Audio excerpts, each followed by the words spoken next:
Hello again, and thank you for joining me on the channel where we provide you with tips and tools to help you move with purpose. In this video, I'm going to talk about proper core engagement. There's certainly no shortage of core engagement information out there. However, that can make things confusing because there are so many different opinions and methods on how to properly engage your core.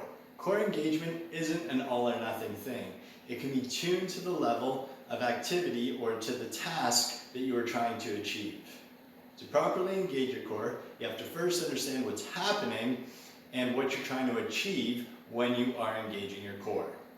I'm going to try and make this as simple as possible and give you an analogy that hopefully can resonate with you and get you to understand what you're trying to achieve when you are bracing your core so that you can do it properly and to your needs. Your core is very much like a can of pop. We have a sealed cylinder. So we've got a top, we'll pretend that's your diaphragm.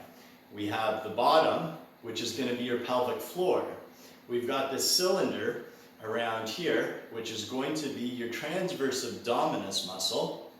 And we'll pretend that there is a seam at the back, which will be like your multifidi muscles. Those four muscles are the deep core muscles that create that cylinder within your body. Now they're so important because they are what is going to contain your intra-abdominal pressure. And that's what you are trying to create so that you have integrity in your structure. So with this can of pop, we've got a sealed cylinder and there's carbonation in there that's creating pressure or intra-pressure. And that creates a very strong structure. While this can is sealed, there is so much strength in the structure due to that intra-pressure. I could stand on this can and it can bear that load. Now if we break the seal in the cylinder, what happens to the integrity of the structure?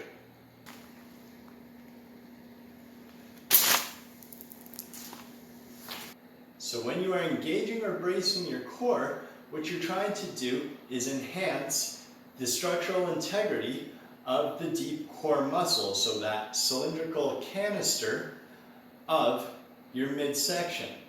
So much like that carbonated can of pop, the way that you are enhancing that structure is by building intra-abdominal pressure against the core walls or those canister walls so that you can enhance that integrity. The strength and control that you have over those deep core muscles is going to dictate the amount of intra-abdominal pressure that you can build. And the greater the pressure you can build, the more integrity that you're going to have through that midsection. Your canister has to be able to contain the amount of intra-abdominal pressure you're going to put on it. So do you suck in? Do you push out? Do you cinch? The answer is that it's more of a combination of all of those things when you engage your core, because you don't want to have bulging happen. So if you push out too much and you get bulging through that canister, that's going to compromise the integrity and things are going to break down. If you suck in too much, same thing's going to happen. So you have to have an even combination of strength in those core muscles and the build of the intra-abdominal pressure so that they meet each other and create good stability. Having control of the intra-abdominal pressure is how you tune the amount of core stability you need for the type of activity or task that you're doing. So if you're going to lift something extremely heavy, then you are going to have a full-on brace to create as much stiffness as possible in that core so nothing moves.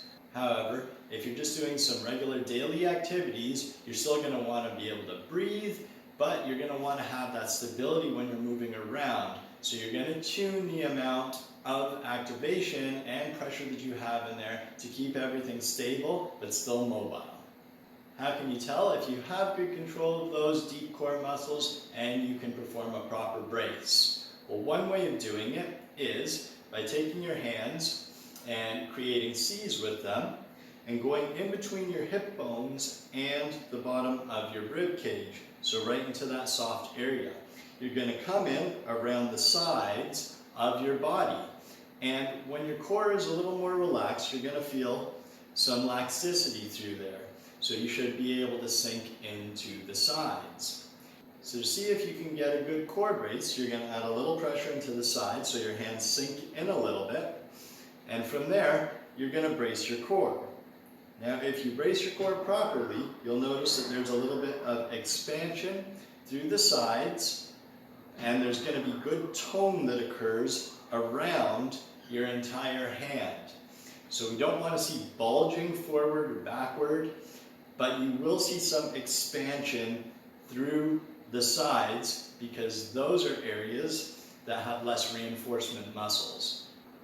I hope that you found this video helpful. If you did, please hit that like button, subscribe to the channel, and share it with your friends. Thank you so much.